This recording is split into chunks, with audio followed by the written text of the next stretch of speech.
تعرفي ايه المكون السحري ده اللي يخليه شعرك يتقل وينعم بجد ويقلل الهيشان. كملي بقى الفيديو ده للاخر وان شاء الله طريقتي هتعجبك، بس اوعي تنسي اللايك.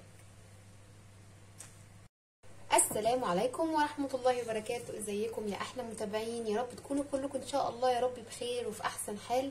معاكم من جديد مع مطبخ ام حمزه.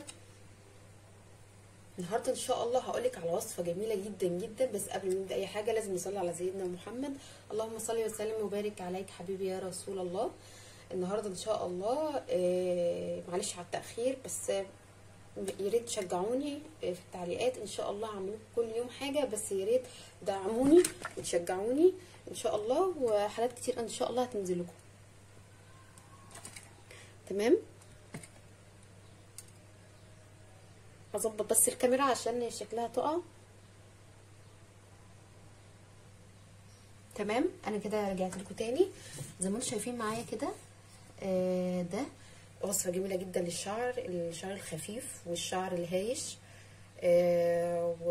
وبينعم الشعر وبيتقل الشعر. كل حاجه جميله هتلاقوها في الزيت ده. تمام، ده زيت زيت زيتون عادي خالص. هجيبه احط فيه زي ما انتم شايفين كده. انا حاطه فيه ايه؟ ورق لورو او ورق الغار وروزماري وقرنفل. تمام، نقع الثلاث مكونات ده في زيت الزيتون لمده مثلا قولي اسبوع. سيبيه منقوع فيه اسبوع كده، وزي ما انا عاملاه كده، وتستخدميه بقى قبل ما تاخدي الشاور او تغسلي شعرك. بجد هيفرق جميل جدا. ممكن تحطيه مثلا قبليها بساعه ولا بساعتين وتدلكي في فروه الشعر. بجد بيتقل الشعر وبينعمه وبيخليهوش هايش وبيطوله. بجد رائعه الوصفه دي، جميله جدا يا بنات. جربوها على ضمانتي، بس لازم تنقعوا المكونات دي في زيت الزيتون على الاقل اسبوع.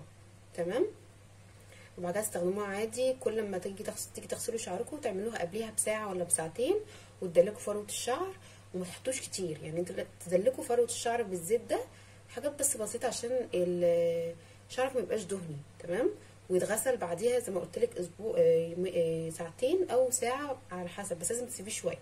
تمام، بجد الوصفه دي هتعجبكم جدا. جربوها وان شاء الله طريقتي تعجبكم في المكون الجميل الرائع ده. وان شاء الله هقولك على وصفات كتيره جدا ان شاء الله الايام الجايه، بس يا ريت تدعموني بلايك واشتركوا في القناه. اشوفكم على خير الفيديو الجاي. السلام عليكم ورحمه الله وبركاته.